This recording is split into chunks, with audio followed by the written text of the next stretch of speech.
Hello, I'm Tony, and today we are looking at Hell is Others, a game free from the Epic Games Store until 2nd February 2023. I don't think Hell is Others is true in real life, but it can definitely be true in online PvP, which is what we're dealing with here. Hell is Others is a combination of survival game, roguelite, PvP and Lovecraftian horror, which has some of the strengths and weaknesses of all of those elements. The game revolves around forays into Century City, a place inhabited only by horrors and other players, or are they the same thing? The city is where you fight, get your loot, and more often than not, run, trying to survive long enough to bring back your loot to your apartment via an elevator. These randomly become available for use after a set amount of time, and they can become the most dangerous and treacherous part of the map, because it's the only place that other players know you have to reach. Because if you stay beyond the time limit, you're going to perish in the darkness. That's not the only way players can pinpoint you though. Everyone has the ability to hear or smell other players, which show up as a direction indicator when you detect them. If you smash a window or shoot one of the PvE enemies that roam the map, that sound travels a long way and can bring both monsters and players to your location. Even walking makes enough sound to give you away to closer enemies. You can sneak to restrict this a little bit, but you're never entirely silent. Looting is slow enough to leave you vulnerable, but obviously gives you a range of useful objects. You can get food or drink which heals you and replenishes your stamina respectively. You can get better weapons than your basic pistol, some that are ranged and some that are melee weapons. The melee weapons have the advantage of being a lot quieter and not needing bullets, which also need to be farmed from plants, because of course that's where bullets come from. I mean, I've got a tree in my garden that produces gunshot shells. Medicine like bandages also heal, but have the benefits of stopping bleeding, plus they don't add to a satiety meter, which foods do. Reaching maximum satiety stops you being able to eat food, and so cuts that off as a healing option. Junk loot can also be found, which is divided into different categories. Some of it you will need for quests, along with some of the other items that I've already mentioned, but all of the junk can be sold to a trader back at your apartment block, which I'll talk about later.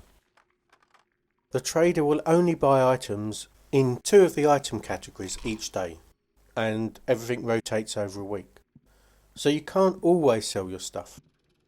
Helpfully, every item that can be sold that day is marked with a $sign to help you prioritise your looting, because you have a very small inventory, at least to begin with.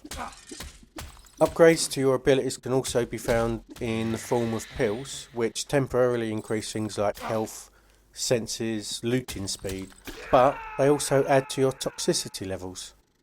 I've never managed to reach full toxicity, but I'm guessing it's bad. Mushrooms can also be found, which come into play later on in the game. I'll come back to them. As if all of these things weren't enough, there's also blood and money, 2 progression-based lootables that come into play into your apartment. Blood comes in very different forms, generally in the form of hearts, but can be like cockroaches, and come in different amounts. The apartment block area is pretty small, consisting of your apartment, an outside corridor area with 2 plants, the trader, once you've completed his first quest, and a rabbit caretaker character. The rabbit dude is there, I think, for comedic relief, which quickly wears thin. The apartment block's also where the story and background plays out, which is where the Lovecraftian aspect comes in a bit more, but also fails a bit. It adds a feeling of otherworldliness that increases the feeling of danger in the city, and the sense of strangeness, but which is also just a bit confusing and unnecessarily odd, in my opinion. The bulk of the exposition you get is delivered by a strange mouth on the wall of your bathroom. But rather than just give out lore, it mostly tells you how to play the game far past the point you actually need to know the things it's telling you. The main purpose of your apartment is somewhere to buy and display furniture, which gives you bonuses to your character when you're in the city, and somewhere to store the loot that you want to carry over between runs. But it also gives you a place to grow plants, which, as we all know, gives you bullets. This is where the blood and the mushrooms come in. Blood is needed to feed plants, and mushrooms can be used to add properties to the plants and the bullets they produce, but also increases the amount of blood you need to feed it each day. Blood is also used to advance through the axe structure that didn't seem that clear to me, I'll be honest. But you feed the blood to the bathroom monster mouth thing and you progress. Unlocking characters in the city via quests and moving through the axe opens up more furniture and I think a bit more room, though I can't be sure yet, I've not got there yet. That's the basics of the game, which is all given to us via the standard indie pixely graphics that everyone loves nowadays. In the city this is fine, it's detailed enough for all the objects and enemies to be clearly definable. And the sound in these sections is also important, as you can hear monsters passing by before they spot you, giving you time to hide or run. And the sound effects add to the very oppressive atmosphere. In the apartment, the graphics suck. They're much larger, but character faces are just blobs and everything is so simplistic, it feels a little bit cheap. It's not the part of the game where graphics are important, of course, but I think it would have improved the feel of the game a bit if they were more detailed here. How does it play? Well, I've been playing for about 8 hours and I've really enjoyed it.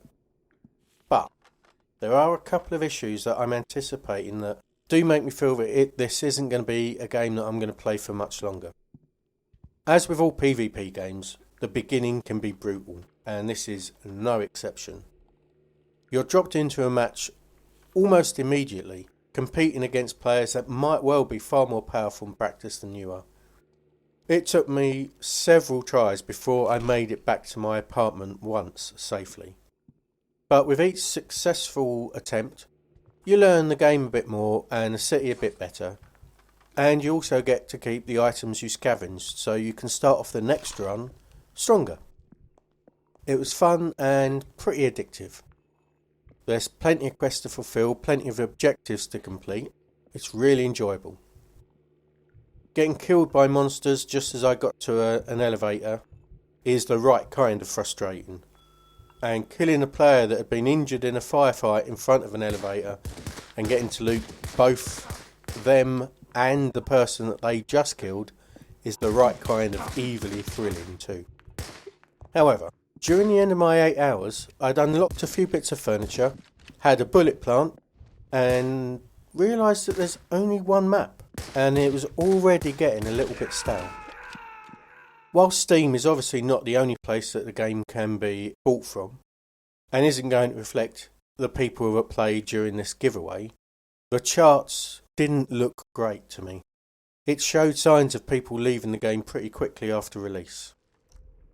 I played across the day in the UK on Saturday and never waited any longer than a minute to get into a match. But I can see people just getting bored of a single map and the numbers dropping to where finding a match is difficult. I've not seen any indication that the game uses bots, which at least would allow players to play the game if the numbers of actual players do get really low. Overall, if you like tense PvP looters, this is definitely one you should try out, especially for free.